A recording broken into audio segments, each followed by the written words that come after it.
Circling back to your schooling, Mhm. what was one of the more interesting or surprising things you learned when you were studying gerontology? How like the healthcare system, specifically like the Western medicine, Western healthcare system, focuses so much on prolonged life or longevity rather than like quality of life.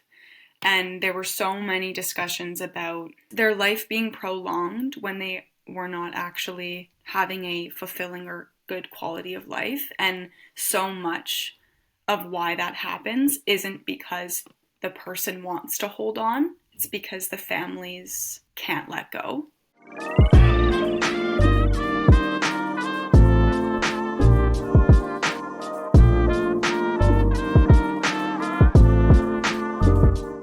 Hi, Alex. Thanks so much for joining today. Hi, thank you so much for having me. It's a pleasure.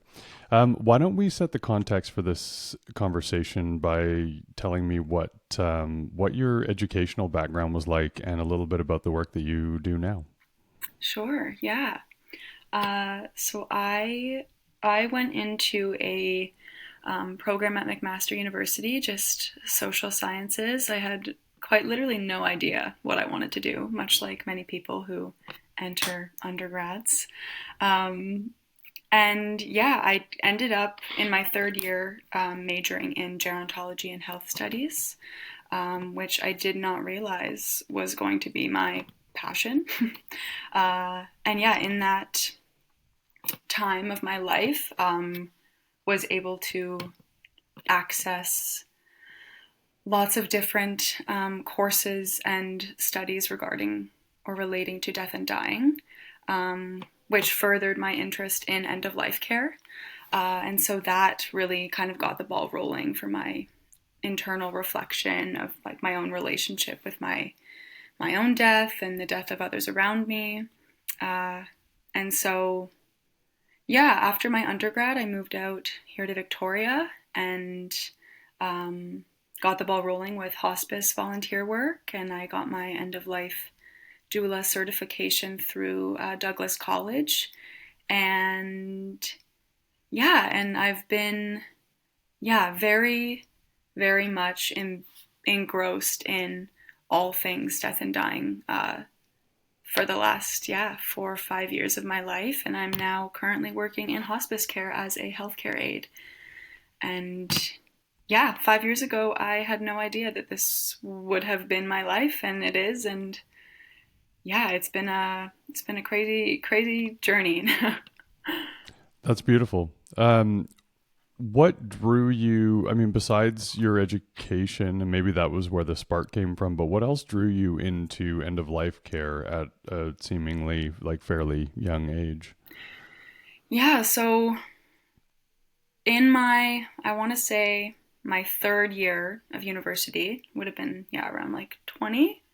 Um, I yeah, took this course called Death and Dying, and I it forced me to reflect on one of like the only experiences I had losing someone close to me, which was my Opa, who I lost at a very young age. And it was through that reflection that I realized that I had never mourned or grieved for my grandpa or my Opa. Um, And so it was in that kind of made me realize, I grew up in a place where I was never given the space to talk about it, to understand it, to have it broken down for me in a way that was like palatable for a 10-year-old. And I'm 20 years old and I'm like sobbing over the loss of my Opa, who had been gone for a decade now. And I was just like, how many other people have never had the space or support to grieve? And it really shook me up. I was just like, oh my gosh, how have I never experienced this before? And so I think it was in that I thought, I can't be alone in this. There has to be so many other people in the world experiencing this isolation and this like misunderstanding or misconception of death. And we live in such a death avoidant society. And I think it just, I thought to myself, I want to provide the space, a safe space for people to die, to grieve, to come to terms with death. And yeah, I think that's how it all unfolded. Yeah. What how did you begin to unpack his death in like, growing up in an environment that didn't really hold space for that? I think a lot of people can relate Yeah. to sort of like unprocessed grief on some level. Right. But yeah, what did it look like for you to begin to start to dig into that and unpack it for yourself? Hmm. Yeah, I have this memory of one of like the few memories I have of really being sad about my Opa. I was in my room on the floor holding a picture of him and I. It was like this beautiful picture. It was one of the last pictures um, that was taken. And I just have this memory of like sobbing and falling asleep like on this picture of him. And I just remember how like lonely that felt. And how as a 10-year-old I had like created this like small space for me to like be sad. But I think what unpacking all of the sadness and grief, it felt a lot. Yeah, it felt freer than it did obviously than when I was a child because I felt like I had to put on a brave face because everyone, is like, oh, Opa wouldn't want you to be sad, or, you know, Opa would want you to be happy and reflect on the good times. And I think the unpacking, I was like, yeah, there were beautiful times, but I need to be in the really hard times. Like I need to be in the pits with this so I can like move through this grief and move forward with my life. Because I think a lot of that grief was like very stagnant in me. And yeah, so I think in all the unpacking, it was just a lot of really allowing myself to like feel the depths of that grief and to give myself grace in that and allow myself to feel the things that I was never able to, yeah, never able to do at that age. And it was still done kind of in isolation. Um, but yeah, really just sitting in it, sitting in the grief, and not trying to ignore or avoid it, just letting it be there.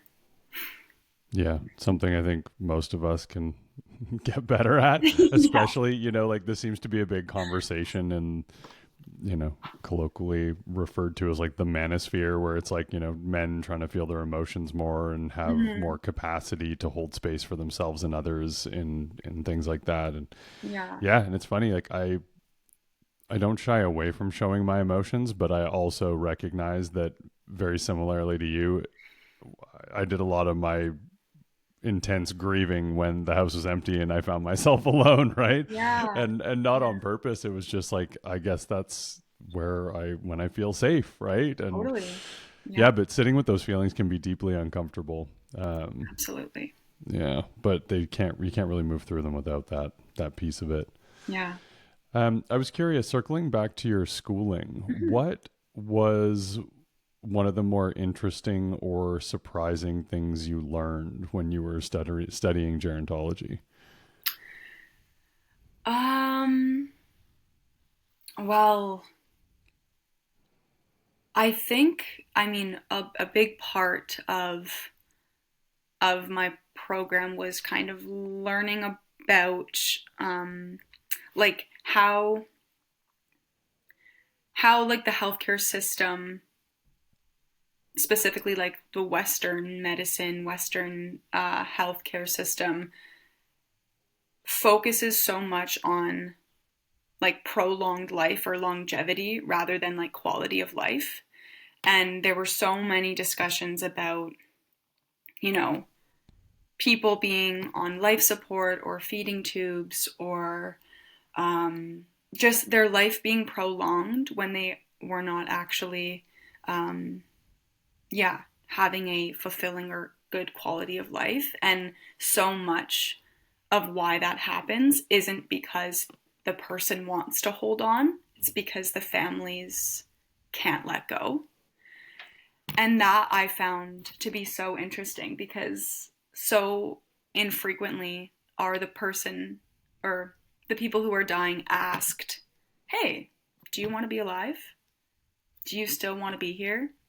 Um, and I think that just comes from our very narrow-minded um, idea of, yeah, like what a good life can like means. And I think, yeah, I think that was big for me because I was like, yeah, I can't imagine how many people are holding on because they are so afraid of like what leaving their family behind will be like, or a family just not family members not being able to like go on without this person in their life. And so, yeah, the conversation about like longevity versus quality of life was really, really like allowed me to look into that myself and ask myself some hard questions. That's cool. I've heard it framed as health span versus lifespan Yeah. recently. Yeah, I found that really interesting too, because absolutely, I mean, how many of us have seen family members where like the last 10 years of their life were not good, right? Yeah. And you kind of end up, some of those people can be fighters where they actually keep themselves going for longer because they don't want to leave their family behind. And then, Yeah. yeah, the alternative is, yeah, that's a messy one, isn't it? Yeah. How would you encourage people to have those types of conversations when they're in resistance? Yeah. I think it's honestly the conversations need to be had before they get to the hospital or before they get to long-term care or hospice. I think, there are advanced care directives, advanced care plans, documents that can be filled out that explicitly state what would you want if XYZ, or, you know, having a conversation about like MAID, medical assistance in dying, just the hard conversations before things get hard. Um, because I think it's so much easier to make decisions and deal with things when you've had the conversation, things have been stated clearly, and you know that you're respecting the wishes of your loved one. Um, and so I've often had this idea in my head that I'm gonna like sit all my family members down and be like, "Hey, it'd be really cool if we could all fill out these advanced care directives so that in the event, God forbid, anything um, ever happen, I know exactly what you want and I can respect what you want." Um, because yeah, it's the long like the thing I've often said is like we choose how we get to live. We should choose how we get to die. And yeah, so I think it's about having those conversations, yeah, before all hell breaks loose, and there's so many other emotional factors and things that kind of skew our ability to let those things go or to yeah sit with that hard stuff. Yeah. That's been a really common theme of folks I've had conversations with on this podcast is like be proactive, be proactive. Yeah, absolutely. Yeah. Yeah. Mhm. Before it's impossible to have that conversation, have those conversations. And yeah, absolutely. No, that Yeah. makes a ton of sense. Um, what has surprised you most about being in the healthcare system and now seeing these situations unfold where maybe people didn't have the conversations or family are keeping somebody that's at the end of their life alive much longer than it seems? I don't know what the right word is, like reasonable, compassionate. Hmm. Um, what has surprised you about seeing these things play out in real time now? Hmm. Um, I think I think honestly there have been, I think it's the disbelief. It's like people will come into hospice, and hospice is often the very last place you land. Very seldom do people leave hospice. Um, and I think it's somebody could be admitted to hospice, and there's still this kind of this disbelief of like, or perhaps this false sense of hope, like they will get better, they will, and of course we hold on to that hope because we want the people we love to be around, to continue to be in our lives. But I think what surprised me is yeah, this really difficult task of accepting the inevitable, and this almost like inability to believe it. And I've read this, one of my like favorite books, Tuesdays with Maury. One of the lines he says is, people don't really believe that they're going to die, because if they did, I think they'd act much differently in their lives. And I think we all have such a hard time believing that we're all going to die, that the people we love are going to die. And I think it's, it's, yeah, I think that the disbelief, and also I think in terms of, yeah, prolonging the prolonging of someone's life. I think that, yeah, that comes from our own fear, our own fear of our death, and not feeling as though we can go on. And obviously, it's it's hard to go on after you lose somebody. But yeah, I think it's just the lack of like we were saying before, just the lack of conversation and the lack of understanding and reflecting on death, whether it pertains to you or others. It really makes it difficult to, you know, conceptualize what letting that person go feels like. Um, yeah, I'm not sure if that answered your question. Yeah.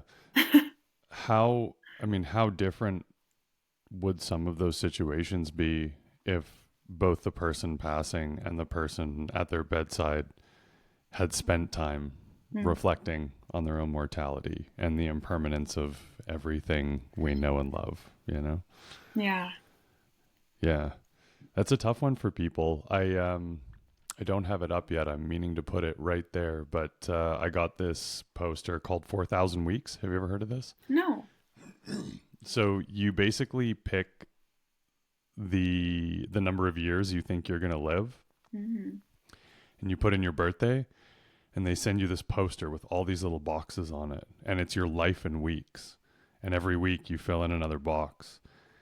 And I was like, "Oh, that's super super cool." And now that I've been filling in those boxes, I have to say it is so much more visceral than I ever could have imagined. Yeah. Where it's like, holy shit, I just got this thing. I've already filled in 6 boxes, you know? And it really puts this incredible, like, I don't even know how to describe it, but like the memento mori is real with this one. It's unbelievable. Unbelievable. Yeah. Yeah, I would really encourage people to sit down and sort of think about that. How did you start to reflect on your own mortality? Was it really through school? Like how did that sort of evolve as you got deeper into this world? I think school was a big part of it. Um, it was also through my very own kind of personal experience with like my own um, mind. I've struggled with like depression for the last kind of 4 or 5 years also. And I think in those really, you know, helpless moments, kind of feeling like I was, you know, thinking about death, or like close to death in a lot of ways, I think that also really allowed me to reflect on my mortality and to be like, I have this life and we all have, you know, the ability to leave it if we wanted. And for a lot of people, because things get so hard, they choose to. And I'm very grateful that I, you know, sought the help that I needed and found the support that I am, yeah, just like so grateful for. But I really think being in like my own, like the depths of my own despair and kind of grappling with a lot of, you know, hard stuff that's happened in my life, it's really allowed me to reflect on my life and how grateful I am for my life. And just, yeah, how fleeting and impermanent it all is. Um, yeah. And so that was actually, yeah, that, of course, my schooling, of course. But yeah, that, my own kind of personal experiences were definitely able to allow me to reflect on that much more deeply. Yeah. Yeah. Well, thank you for your vulnerability and sharing that. I feel that it's Yeah. always the hardest experiences where the most growth, like growth is often painful, right? Like those Mm-hmm. quantum leaps in your perspective or your understanding don't typically come easy. You No. know? Yeah. Yeah. Yeah. So for me, it was like getting through addiction in my younger years and like coming out the other side of that Yeah. and really trying to figure out, I mean, you have to figure everything out again. You know, Mm-hmm. it's like, who am I? Yeah. What do I love? What's important to me? You know, what are my values? Yeah. Yeah. And trying to sort of cultivate a life. It comes back to what you said about the way reflecting on your mortality and the mortality of the people that you love the most in this world fundamentally changes the way you view your life. And Mm-hmm. I felt that way before, but my mom passed last year, and it was like this quantum leap and perspective shift. Mm-hmm. It was the silver lining around the experience for me was this the ability to see life through a totally new lens and has dramatically changed the way I interact with my life and the people that I care about. So Yeah. yeah, I mean, I think there's lessons in a lot of those challenges. Absolutely. Yeah. So within your own experience, Mm-hmm. do you have any like practices or rituals that you either have done that you found powerful or that you use regularly to think about these things? Yeah, I have quite a few practices just in terms of self-regulation, nervous system regulation, and I find, yeah, I do this. It's very very simple, but it's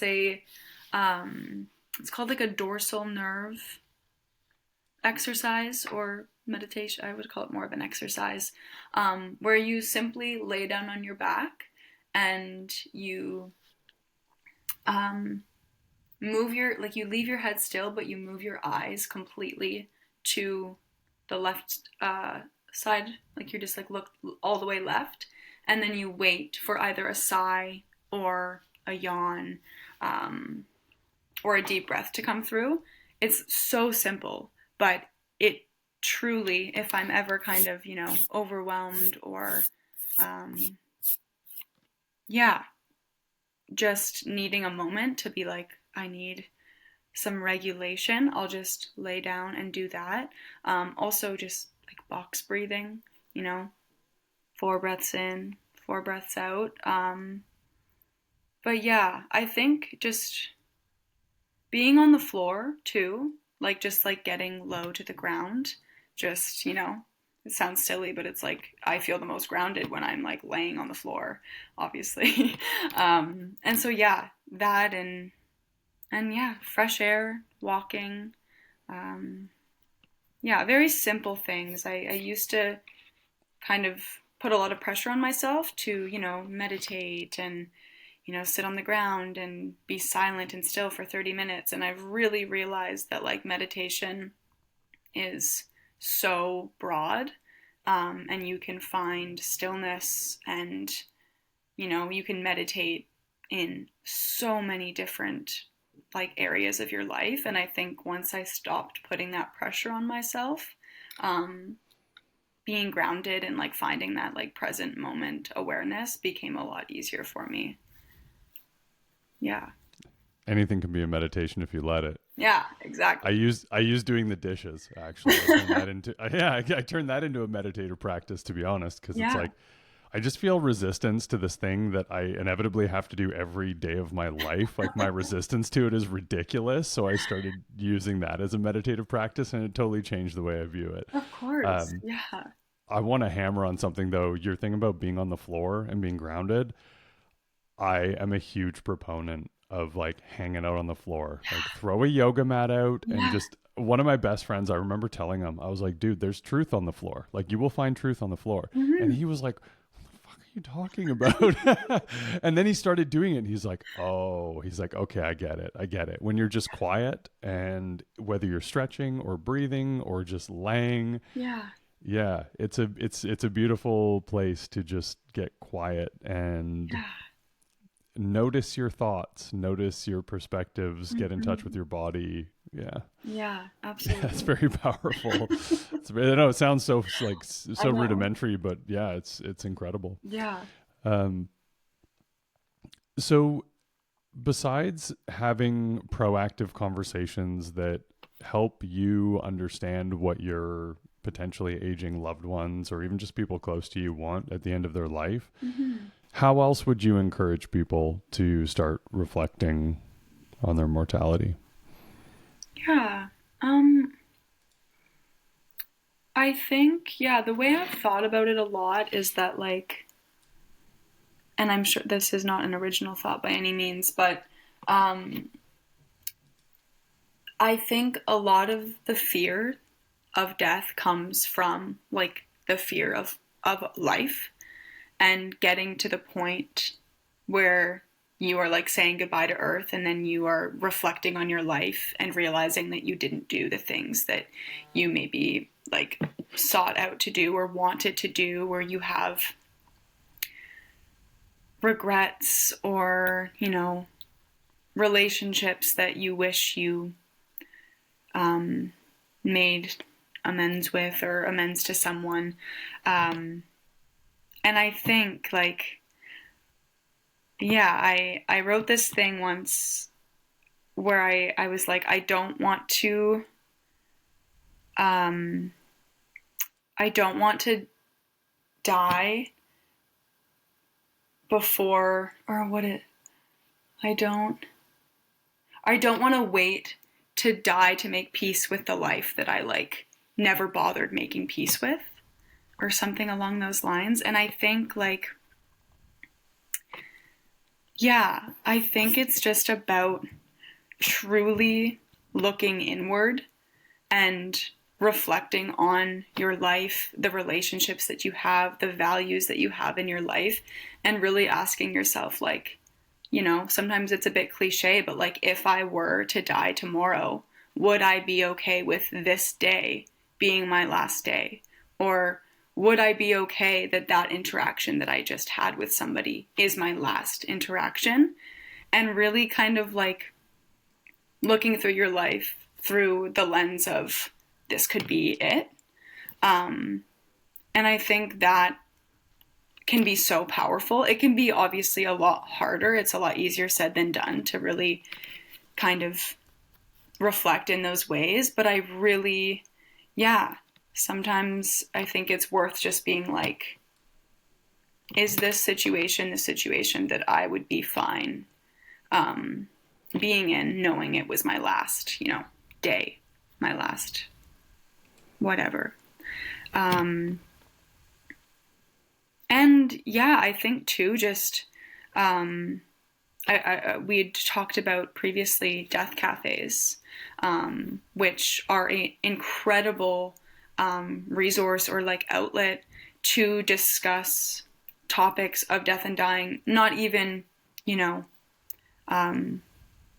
the loss of others, but yeah, reflecting on your own mortality and engaging in conversations with people who, you know, have their own relationships with their death.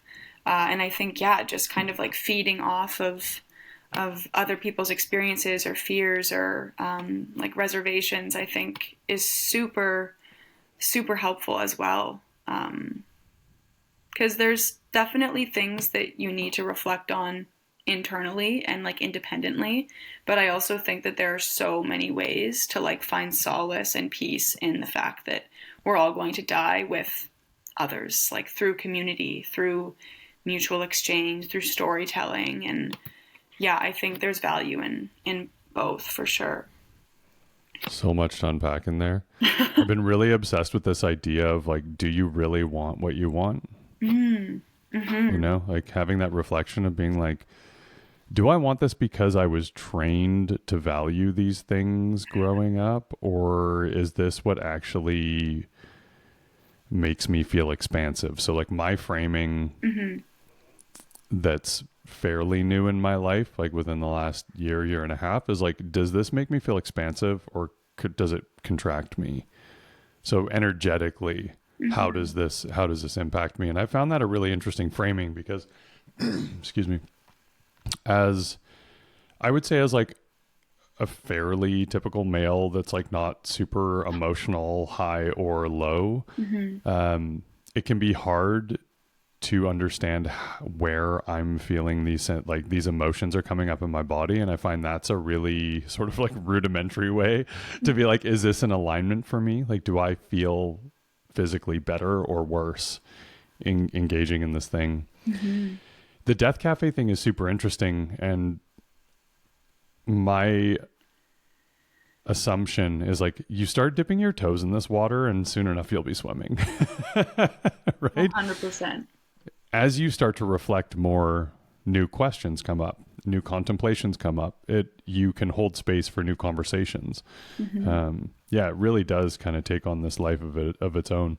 One thing I would really encourage people to do, and I'd love to get your thoughts on this, is like write it down too. Like write down your values, write down what's important to you, write down the people that you love in this world and like what you love about them.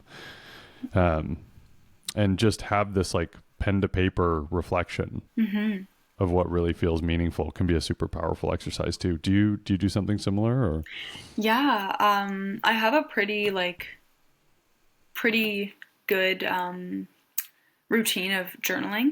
And so I am constantly journaling, you know, my thoughts, my internal um, thoughts and whatnot. But yeah, I think writing down your values and really breaking it down is so incredibly helpful. And it's something that I actually hadn't done for many years. And I think, yeah, just in the last, I want to say, yeah, few months, I finally was just like, let's put it all down, because I think it's really hard to hold ourselves accountable sometimes, or to remember even, you know. And like you were saying, like we've been so kind of like, we've been taught that we want things, or we've been taught to do things in certain ways. And yeah, so I think reflecting on, yeah, what it is that is meaningful, what nourishes you, what makes you feel good. Like you'd be so surprised at how many people engage in things or activities that like don't actually contribute meaningfully to their life at all. Um, and I find usually it's kind of like with work or career and things like that. And you hear so many stories about people who, you know, like receive terminal diagnoses, or realize they only have, you know, X amount of months or years to live, and the first thing they do is like quit their job, and you know, they finally are like, I'm gonna do the things that I want to do. And it's just like, it's so sad that sometimes it takes getting to that point for people to reflect and realize what it is they actually want and what makes them happy. And so, yeah, reflecting on your own values and putting that like on a tangible surface to look back at and remind yourself of, like, huge, I think. Yeah. Yeah. Yeah. And early in our conversation, you mentioned our sort of like cultural relationship to end of life. How Mm-hmm. much of an impact do you think that has on exactly what we're talking about right now? Like most of the impact, yeah, so much. I think, yeah, it really, and it's like I was mentioning before, it's like we, that quote of, we don't really believe we're going to die because if we did, we would live our lives much differently.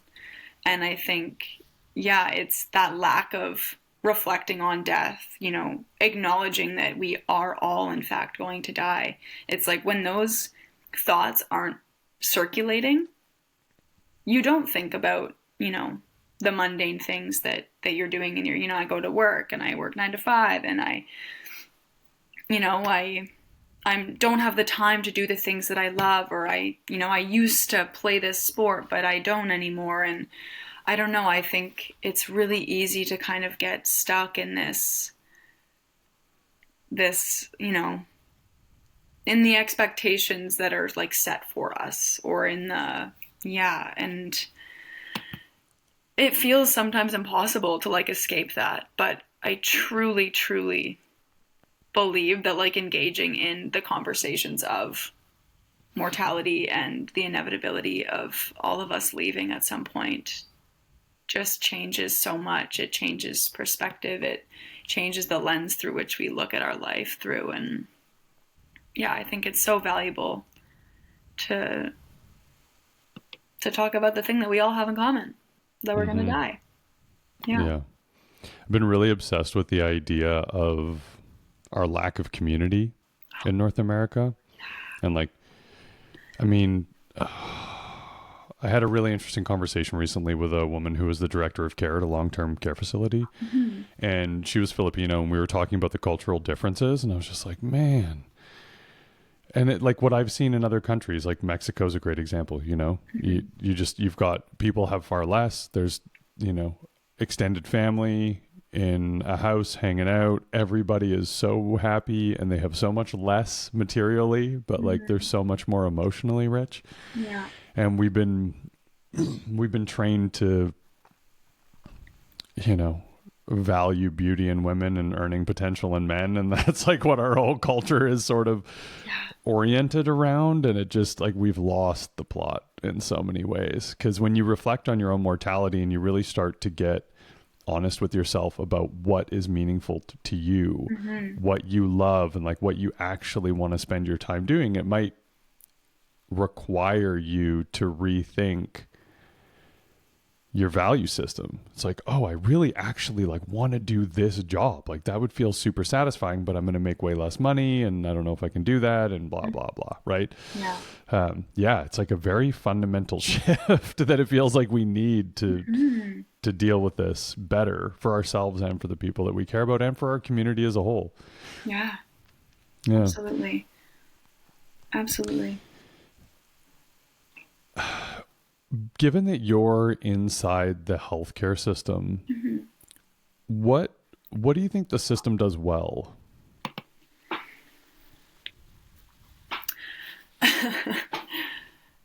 Well, I will say, coming from someone who has experience in very, very different areas of healthcare, like I've worked in long-term care, which unfortunately there's very little that I think is done well in that specific area. In hospice, which is where I'm working primarily now, what I think is done well is cultivating a space wherein the absolute most important thing is the patient, the patient's needs, the patient's desires, wishes. It is just like, it is such a safe environment, and there are so many wonderful people who offer support and hold space in ways that I have literally never seen, like ever, anywhere that I've worked. And there is just such grace and compassion given to the person who is dying and to the family members of the person who is dying. And it is truly remarkable. Like, I walk into the floor and it is just this like overwhelming sense of calm. And there is a community in this like small unit. And there's so much love and there is so much care. And I leave my shift just feeling so full and feeling so grateful and alive. And I think in that regard, like, yeah, astounding. I'm like always blown away when I am in that environment. In terms of other areas of healthcare, I obviously in Victoria, it's no secret that there is a doctor shortage and healthcare is kind of in shambles at the moment. And working in the ER at a hospital, you are really able to see that it is treated as more so as a walk-in clinic because there are so few resources available and, wait lists and like long wait times for walk-in clinics. People will come into the ER for, like antibiotics for strep throat or something. Very kind of like minute ailments. Of course, like you are desperate at that point and you're going to wait 10 hours to get an antibiotic. And I think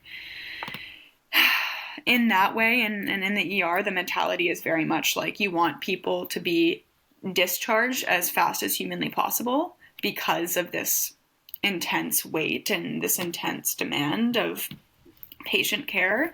And because of that, the compassion and the empathy is severely lacking. And, nurses are overworked, underpaid, all of that. And I am so empathetic of that, but it really is hard to see that, yeah, the difficulties and the problems within healthcare system, like, obviously inadvertently affects the health and well-being of all of the patients. And it's just really sad to see a lot of like desensitization happening within healthcare. Because yeah, I don't believe that people are receiving the best care. And there are many reasons for that, but it doesn't take away from the fact that people are not being treated with the compassion and grace that they deserve. Yeah. Yeah, I hear that. I've had experiences of both. So on one end, my mom ended up in palliative care because that's where she could get a bed. Mm-hmm. And I feel like I saw the best our healthcare has to offer, much like what you're talking about. Yeah. And I personally, my observation was like, it's really because of the people that are drawn to that kind of work. Yeah. Like they really care. They take care in their work. They care for people on the emotional side. It was like such a different experience of our healthcare. And then on the other side of that, my appendix ruptured and I ended up in the hospital. And at one point I had a nurse that like, I literally called my wife and I was like, if I die tonight, it was because of my nurse, 100%. Like I felt so unsafe in her care. And I'm a pretty like easygoing, high risk tolerance kind of person. Yeah. And this woman, I was like, you are doing the wrong job. Yeah. Yeah, it's tough. So, I mean, obviously we know there's a doctor shortage, nurses. Mm-hmm. Oh, bless them. Thank you. Yeah. Thank you for your work. Absolutely. We need a lot more of them and better conditions and all that. Mm-hmm. What else do you think we could improve? Honestly, like cultural safety, I think there is like such a lack of knowledge and education regarding the devastation and oppression that has existed amongst like indigenous populations for the beginning of time. And I think a lot of indigenous folks who come into the hospitals are not a safe place for them. Historically, like they've been, treated horrendously, and I think it's really important that there are, there's more education and more resources available to know how to offer a safe and like appropriate space for these individuals. And I also, I think to, I think just a general awareness. I think there are so many people who kind of go into autopilot, and I definitely like find myself in this as well. But really just, putting yourself into the shoes of the people who are coming into these spaces, and, or thinking about how you would want your parent or your grandparent to be treated in a situation where they are in pain or they're dying. How would you want your how would you want your loved one to be treated, and kind of acting in those ways? Because I think there definitely just needs to be some kind of shift. I don't have the answers, and I don't know that a lot of us really do, but I just think it's just it comes back to community. Is just like looking out for each other, and it seems as though we've found ourselves in this like us and them, or us versus them, in this kind of society that we've built. And I think just reminding ourselves that we're all just humans trying to survive in this like beautiful but broken world, and just doing your best to take care of the people who need you to take care of them. Yeah. I've definitely mentioned this before on the podcast, but I'm obsessed with this Ram Dass quote. We're all just walking each other home. Yeah. Yeah. It's a really like beautiful, it's a beautiful way to frame Absolutely. That's exactly it. What's one of the biggest lessons you've learned from the work that you do? Either personally, like reflecting, or like technically, tactically. Yeah. I would have to say probably just you just never ever know what somebody is going through. Like there are often times where you engage with, someone who is like not kind to you, or is, lashing out in ways that are like unfathomable to you. And I think it took me a long time to not take those things personally, and to not see that as like a reflection of my ability to like take care. And I think, seeing people in such vulnerable moments in their life, whether it be in a crisis situation in the ER, or in the like final days of their life in hospice, I think it's just like I have really learned that the compassion that I offer is like limitless, and regardless of, how a person is reacting or treating me, within reason, of course. Sometimes there are obviously moments where certain behaviors are like not okay, or violent behaviors or things like that. But I think I've really just learned that everyone has their own complicated, inexplicable, like incomprehensible lives. And there's always an explanation. Always. Always, always, always. And I think that's something that I've really like taken with me in my work, is just, be there for people in the ways that you are able, and not let, the actions of others kind of impede on like your abilities. Yeah. How has that perspective helped you outside of work? Uh, oh wow. I mean, monumentally, really. I think my really good friend and I always have this conversation of assumptions, making assumptions about people. Uh, you see somebody honk super aggressively at someone, and you're just like, "Oh my god, like what a jerk," or like, "What an asshole," like, come on. And you make this assumption of like, you kind of decide who that person is based on their action. And we've both really try in our own lives to like practice, don't make assumptions, don't assume, don't fill in blanks for people, because you don't know what that person's day has been like, you don't know what that person's life has been like.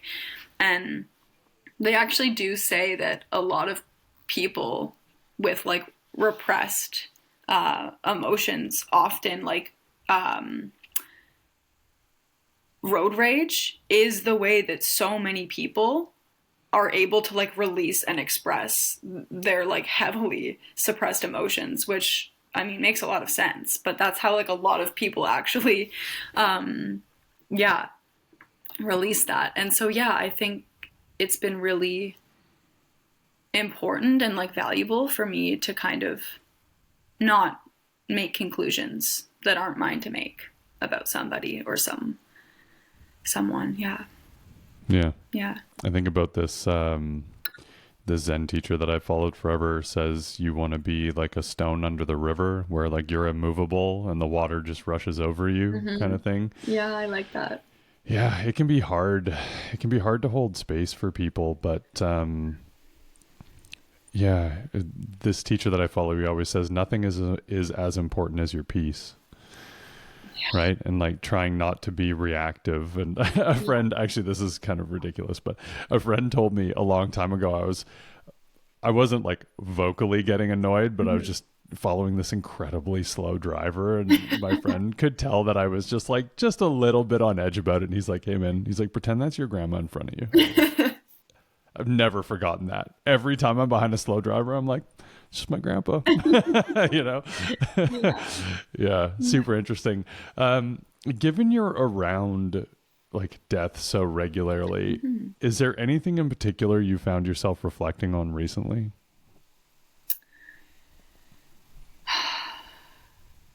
I mean, I definitely feel like things are often put into perspective very like viscerally for me, where I'll come off of a shift and I'll like go grocery shopping or something and just be astounded that like people are grocery shopping. I'm like, are you seriously like getting ground beef for dinner tonight? Like people are just like dying all of the time. And it's been really interesting for me to kind of have that like internal, I don't know if like conflict's the right word, but this like internal conversation of yeah, just like how interesting it is that people are saying like goodbye to Earth every day, and then I'm here just like getting ingredients for dinner. And a huge thing that I've realized is it's like people die all the time, but you still have to eat dinner.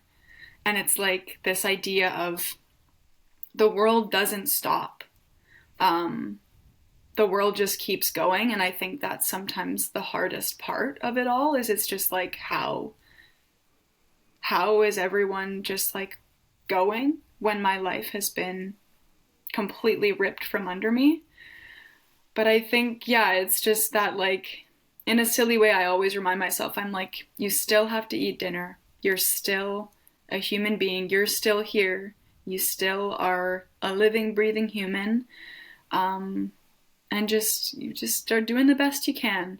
And I think reminding myself of that is important because I think I can get pretty existential at times where I'm like, how are we living in this like twisted world? But then I'm also just like, so grateful to be alive. And so it's just, yeah, kind of finding that balance, and often finding that through gratitude. And yeah, gratitude is big.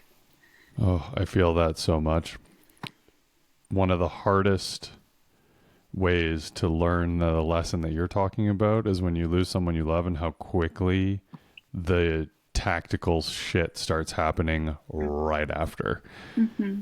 You got to get them picked up, and then you have to go identify the body, and you got to go talk to the funeral home and blah. Like, it is just, it's immediate. It, It's so inappropriately immediate. I yes, I couldn't believe inappropriate. it. Yeah, That was probably the thing that threw me off the most, was like how fast all of that stuff goes. And just the requirements seem so insensitive. absolutely. So sterile, you know, Yeah. like, yeah. Yeah, for sure. That is really beautiful perspective. Like, people are dying every day, but it's like, I still have to eat dinner. I'm going to think about that. I like that. Actually, that's a really interesting framing. What do you find people in your care tend to reflect on most?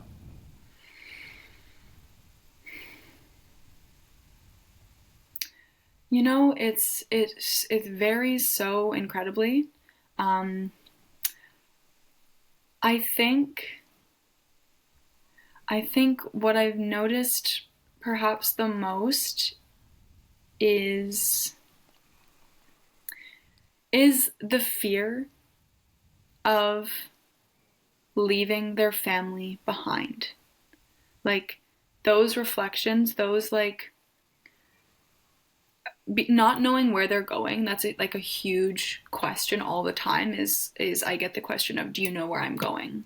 Um, and it's always, yeah, it's like nobody knows where we're going, but it's that fear of, I don't know where I'm going, but I know that I'm going. Because when people are in that like active stages of death, they know.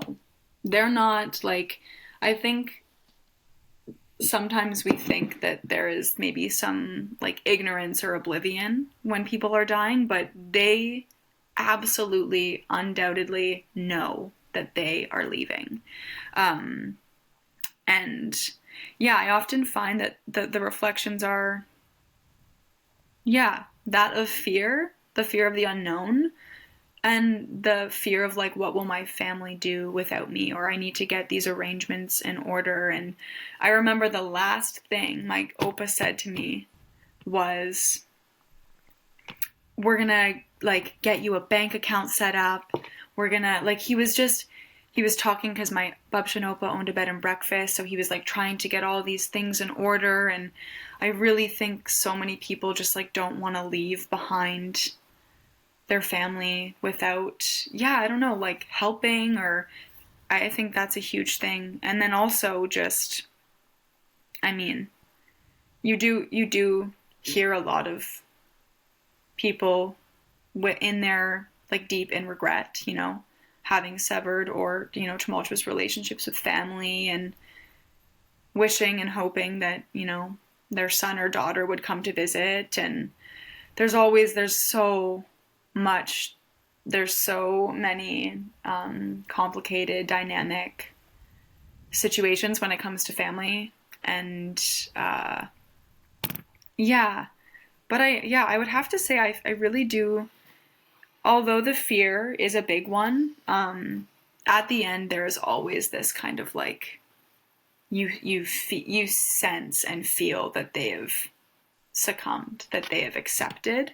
And there is always this kind of like overwhelming sense of peace. Like, that fear really dissipates. And I often, like that Ram Dass quote that we're all just walking each other home, always think about like death being like going home. That's like where it's safe and it's warm and it's light and you're completely and entirely embraced. And I think that is always a really beautiful thing to see when someone has like, you know, come to that point where they're like, it's okay. I'm going somewhere where it's going to be okay. Yeah. I've seen that at the end as well. Like when people get really close, Yeah. the fear tends to just go away. I mean, in my experiences, often people start talking to their past loved ones too. Mm-hmm. Like, and I always thought there was something really beautiful about that. It's like, you know, whoever it is, it's like they're having conversations with these people that passed forever ago, but it's like for them, like they're right there. Yeah. And what a strange and beautiful thing to witness. Mm-hmm. But yeah, I find that like when they get to the end and that peace starts to set in, often they have conversations with people that have passed. Have you experienced that as well? Yeah, it's very common because oftentimes they've got one foot in this realm and one foot in the other. And yeah, a big thing I've seen is like reaching. There's like a lot like this kind of like reaching, kind of moving towards something. And then yeah, either saying, you know, I saw this person at like the end of my bed or in the corner, or yeah, even sometimes, yeah, like I would be spoken to by this person as if I was like somebody else. And yeah, I it really is incredible like what that closeness to death can conjure up. Um yeah, it's like inexplainable. But it's astounding to witness for sure. Mm-hmm. And obviously, there's something to it if it's that common. You Oh know, yeah. like yeah, Yeah, totally. yeah. Also, like I read this book once called After, and it's about like near-death experiences. And a big thing for a lot of people too is having dreams about people. Like for example, having a dream about your dad who passed away years ago, and having a dream about seeing them, and uh, or even like a child of a parent who's dying having a dream about their parent, and how our dream and our subconsciousness in the dream world is often so closely connected to that like consciousness that we experience at death. And so I've yeah, that's also been really really interesting to think about. What what role do you think psychedelics could play in end of life care? Oh wow, such a vital and cool role. I think yeah, I think that especially like psilocybin, I think that in small doses that there could be this ability for individuals to, I don't know, have their mind like put at ease or set at ease. Because I think with psychedelics, specifically psilocybin, I think I always describe it as a veil being lifted, where you see things exactly as they are, as opposed to the way that things have been like constructed or misconstrued in the real world. And I think having that veil lifted and being able to see things without preconceived notions of how things are supposed to be can be so incredibly valuable. And especially in such a confronting and transformative time in your life, I think it can really aid in that like introspection and self-reflection, of both the life that you've lived and your death, and like what perhaps comes after that. Yeah, and connects just, yeah, that connection to earth. Like every time, yeah, every time I've engaged in like that, I always am just, I feel so like held and so safe. And I really think that that could be such an important thing to feel as well, to know that like you are safe. But yeah, I think psychedelics could play a tremendous role in, yeah, in those that are dying for sure. Hmm. Yeah, I think the research is super promising. That's for sure. Absolutely. I've talked about this before, but did you know a lot of the studies they're doing with terminal patients in psilocybin, they're giving them the equivalent of 7 grams. What? Yeah, yeah. So these people are like having, a heroic dose and going on very profound journeys before they Wow. pass. Yeah, I That's couldn't believe that. I couldn't believe it. I was crazy. like, I was like, most people that are well initiated in that space are afraid of getting into that kind of territory. But like, man, it's That's when you do when you recognize that there's nothing to be afraid of in that space and you become familiar with it, in my opinion, it's kind of like the only way to go. It's just, yeah.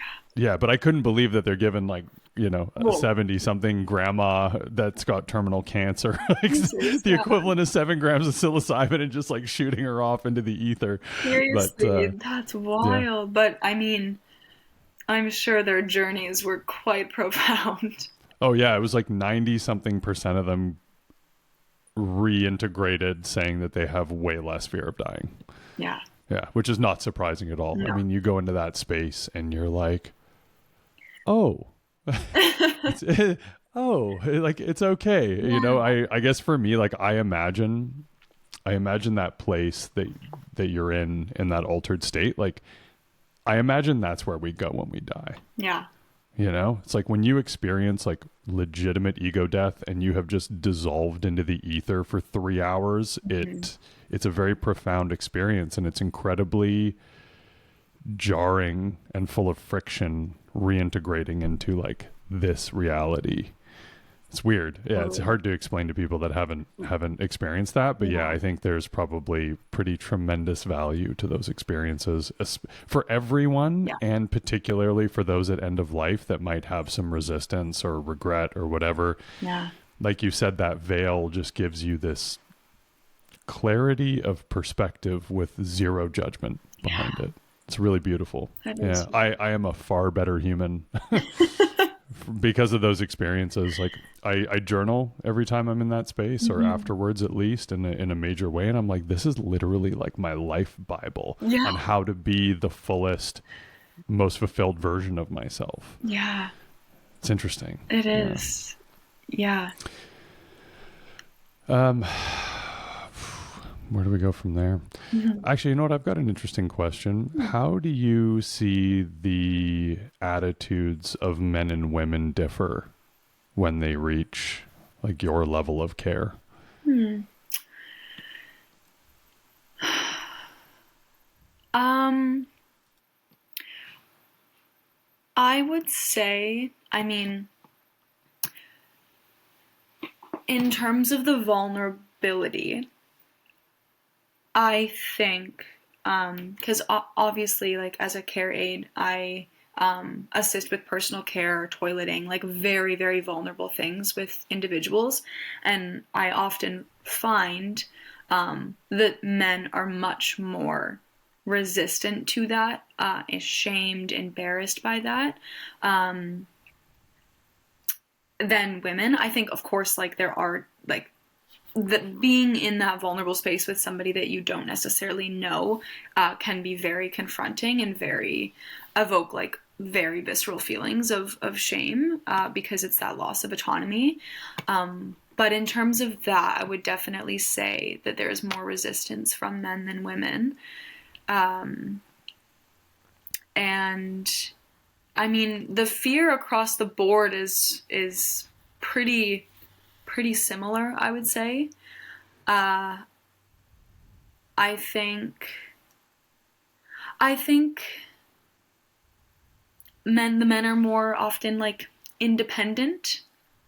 They kind of want they tend to be want to be more to themselves, I think, and I think that stems from just like not wanting to be seen in a vulnerable way, and not needing assistance even though they not asking for assistance even though they might need it, whereas I feel like women are a lot more open about what they need and asking for what they need. But I really do think though that in those final days, like all of that kind of just crumbles and there is that kind of just succumbing. to it all and to just being like, this is it.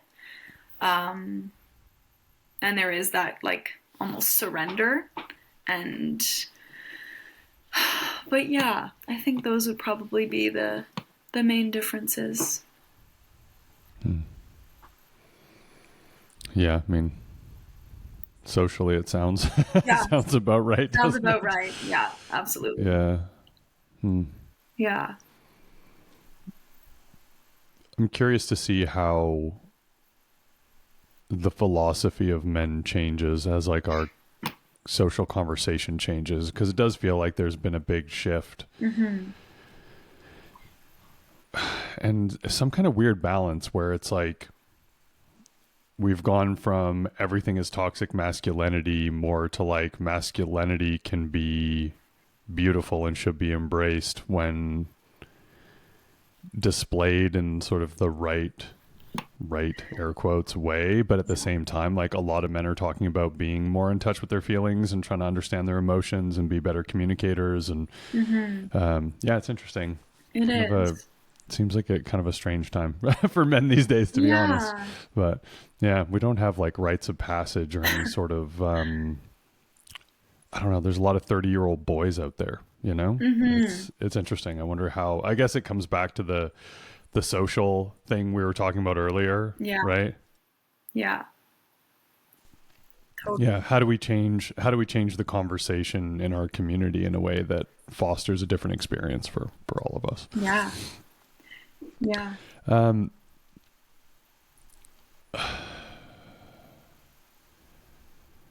Really thinking about this social conversation, do you have any thoughts on why our relationship with death is so poor? I mean, I think I really do believe that it stems from this kind of like lack of community and lack of connection, because I don't know, I feel if we were all a bit more intertwined relationally, culturally, that these things that happen, like deaths, would be an opportunity to come together rather than to deal with so separately. And yeah, I don't know. I think too, a lot of like our death practices, like with burials or cremation and like funeral services, I think it's all very like cut and dry, very rigid. There's not a lot of space to like honor those who have died. And I think taking that element away really taints that. And there's this like expectation of like you were saying, like things just become so immediate right after death that it's like, well, of course you need to in some way compartmentalize, because it's like, this person has died, of course I need to like grieve, but I also have to like plan this funeral and like, the headstone and the service and the coffin. And I just think that there's so many kind of like components that aren't as important that get, prioritized. And I think that is like huge in the way of like impeding on the way that we're able to grieve or honor someone's life and death. And a lot of cultures have the ritual of like washing the body or keeping the body for X amount of hours, 24 hours or so, and dressing the body and like being a part of that experience.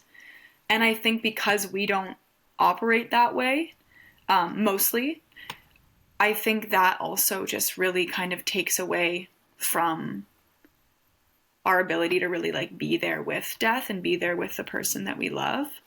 And yeah, I think that's maybe part of why we're so avoidant and desensitized almost to to death. Yeah, I couldn't agree more. It feels like we need a new way of Yeah. dealing with end of life. Like you said, I'm really fascinated by other cultures in death rituals. Hmm. And yeah, like you said, washing the body is pretty common in a lot of places. Hmm. Some places even like bring the loved ones out that have passed and like dress them up every year. And it's, yeah, there's some like really wild ritual. I mean, wild to me, Hmm. obviously, with my, what I grew up around, where like, death and funerals are this like really, really kind of boring, sad, Yeah. stale, just, yeah, Yeah. it's, yeah, it would be 3 days of bereavement or whatever we get from work. It's like, yeah, Seriously. cool, okay, yeah, my mom just died. I'm gonna go back to work now. Like, Yeah. oh, Makes it total makes no sense. sense. But anyway, yeah, yeah, that is really interesting. But the community thing is really fascinating to me. So I had a woman on recently, the long term care director, Hmm. and she really changed my thinking about the pressure on long term care. And she's like, "Oh, we're just downstream from our social and like community failings, essentially. Hmm. Where if we had a stronger sense of community and more people really like took the time to look out for each other, we wouldn't have as much strain on long-term care and it wouldn't be as bad as it is, Hmm. And I actually thought that was really, really interesting for somebody that's outside the healthcare system. I'm like, oh man, Hmm. totally. If people could even just lend a little bit of a hand to help their neighbors out for 20 minutes a day when they're getting too old to like really care for themselves, like how many more people would be able to age in place, how much longer? Yeah. Have you thought about that? Or Totally. Yeah, I think yeah, it's very common now that a lot of like older folks are put into long-term care homes or assisted living, not of their own volition, but because their kids or their family don't feel that they have the like tools to, be a caregiver in that way. And of course, like in a lot of ways, like that does make sense, but I think that just stems from this kind of lack of respect that we have for our elders, like our like older adults. I think once they're no longer like contributing members of society, air quotes, like they, yeah, it's like they are seen with like no value, and so they go to long-term care, and a lot of these people are still mobile and still capable, but because of the nature of long-term care and the lack of activity, the lack of community, the lack of like interaction, a lot of these people like severely decline faster than they would had they, been able to stay in their home, maintain their autonomy, maintain their independence. Like it's such a mental shift and devastation when people's entire lives are just like shifted without their consent often. And yeah, I think that if we had, you know, better community ties and kind of, yeah, if we looked out for each other a little more, that perhaps, yeah, there wouldn't be such a strain on, places like long term care and assisted living. And yeah, I also, there are a lot of like community living things in places like in a lot of countries in Europe. Like they have these really, really unique, well versed kind of community living where the people, of course, there are like care aides and nurses there, but it's mostly community looking after each other. And there's like grocery stores, and they still are able to maintain their independence in the ways that like isn't possible in a lot of like long-term care homes that we see here. But yeah, I think it just always comes back to community and what power that can hold. mm-hmm. Yeah. Yeah, been starting to think about like how can you foster, I mean, I guess you be the change you want to see, right? As Mm-hmm. cliche as it is. Mm-hmm. Like how do you get involved in your community and try and offer even that little bit of support, if it's your neighbor or whatever. Yeah. Yeah, if everybody just even did a little bit, obviously would have a dramatic shift. And I agree with you. I've seen, uh, my wife is from Europe, or families, European, you see very, very different ways of caring for folks Yeah. in those places. Like it's kind of amazing, Hmm. actually, how much just the quality of care that they have access to for less like devastating situations. It's very interesting. It's just done totally differently. Yeah. Yeah. And I mean, a lot of her family members are like well into their 80s, Yeah. like mid 80s, still living independently, and Yeah. it's wild. I mean, a lot of us have a hard time even considering that I for know. our loved ones, but Yeah. we've also got this intense like culture of busyness and achievement, and Yeah. it also really restricts the time we have for anything outside of like careers and maybe Hmm. family. And yeah, Yeah. that's tough. If somebody was going to start going down the path of thinking about their mortality, reflecting on end of life, what's a book that you would recommend? Hmm. Good question. Um, I there are so many books. I would maybe okay. It really would depend. I think if you are someone who is not, actively like processing your own death, like if you are not actually dying, a really good book like just to read to kind of kickstart thinking about your mortality is a book called How to Die by Ray Robertson. He's a Toronto author. Um, Impeccable book. Impeccable book. He just talks about how a near death experience of his like shifted his entire perspective of his life and how he went about cultivating relationships and spaces in his life. And it's very funny. It's a very like palatable way to kind of start having those confronting thoughts or conversations. If someone who is dealing with their own in death that is foreseeable, there is a book called what's it called? Oh, um, Final Gifts, um, or the book Die Wise. Both of which, yeah, kind of just talk about what is important at the end of life and different kind of like conversations or questions to ask of yourself in these like very vulnerable moments, because I think it's so hard to kind of facilitate those conversations on your own sometimes. So just having something tangible to kind of like work through that could be good. Yeah. Mm-hmm. Is there another book or a different resource that you would recommend for folks? I mean, maybe not actively dying themselves, but starting to. You mentioned the Death Cafe, which I think is a great one. Yeah. Look it up; they're all over the world. But yeah, are there any other books or resources you would recommend for somebody that's like really starting to reflect on their own mortality? Um.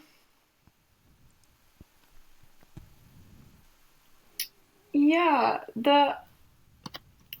Definitely Death Cafe. I think incredible resource. I recently read a book called The Grace in Dying, and this book is really interesting because it really reflects on the like transcendence and transformation that occurs at end of life, like the transformation of consciousness, and how that like purity, that pure consciousness, very much is similar to the consciousness we have when we first come into the world at birth.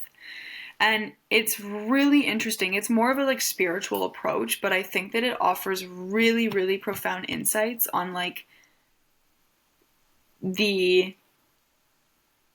the things that are capable at the end of life.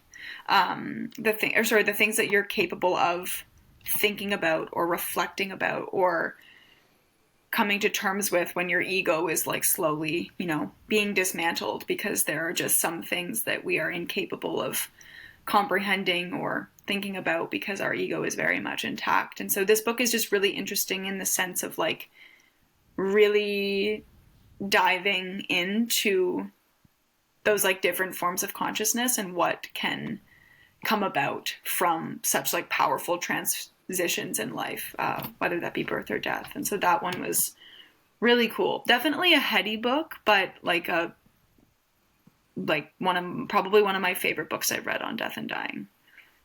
Yeah. That's great. Yeah. Is there anything close to your heart that you were hoping we would dive into that we didn't, that you'd like to chat about?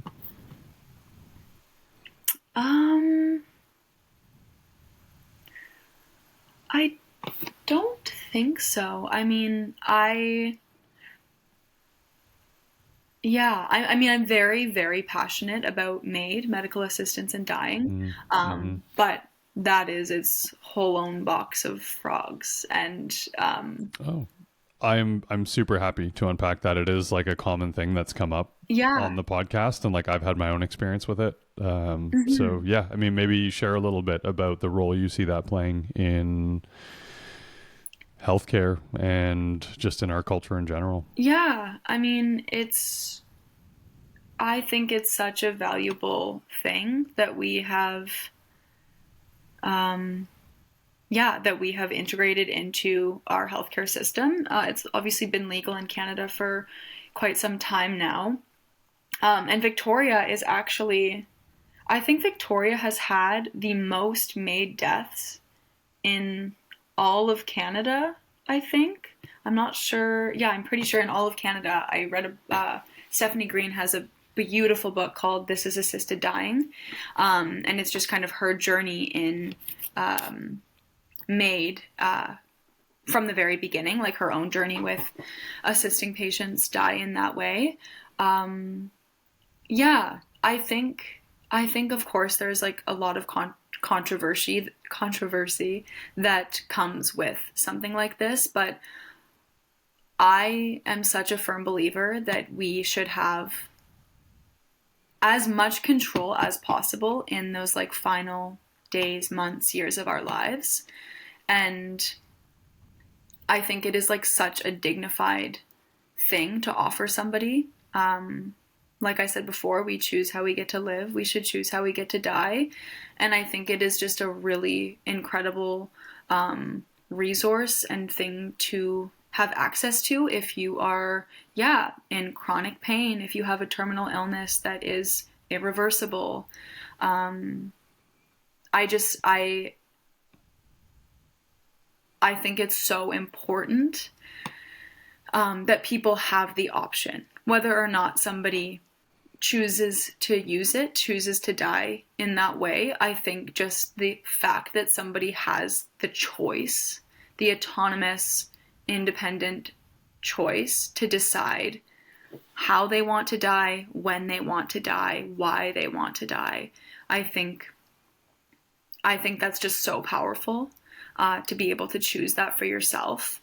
And of course, I mean, in my experience, I haven't seen a whole lot of MAID deaths, but I've seen a few, and often those are some of the hardest days I've had,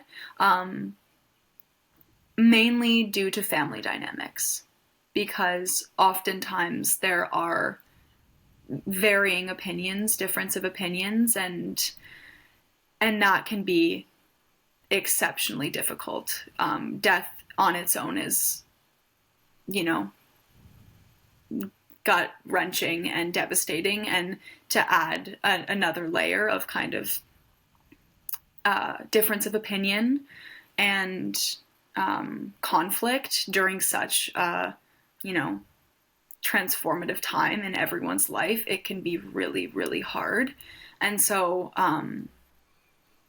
it is a beautiful thing, but it can also be a very, very difficult thing. But I really, encourage like the conversation to be had, and for that to continue being a resource that is available for individuals who are at the end of life, or I think it's very compassionate, and I like the word you use, dignified. That watch someone you love suffer with like a really bad cancer battle and tell me you wouldn't wish they had the option. You know what I mean? Yeah. Like it's brutal. This whole sort of like lifespan concept we were talking about, where we just kind of artificially keep people alive Yeah. longer than we should for what? No quality of life. So Yeah. family members can feel a little bit better. Like, it's just, in my opinion, it's kind of selfish. Yeah. Yeah. And I mean, I understand the religious argument against it. Like, it's not my belief, but I can respect that. 100%. But yeah, I mean, beyond that, I just don't understand people's resistance to it. Mm-hmm. You know, it seems like such a potentially inflammatory topic. And, you know, I had not to an extreme degree, but like there was some resistance in my family. Like, my mom chose to go through MAID at the end of her, you know, cancer battle. And I always say this for anyone listening, if that's even a consideration, like, start the process sooner than later, because it does take a while to get through it. Yeah. So if you want that available, don't wait. Yeah. Yeah. Totally. But yeah, I mean, passing that way is so seemingly gentle. Yeah.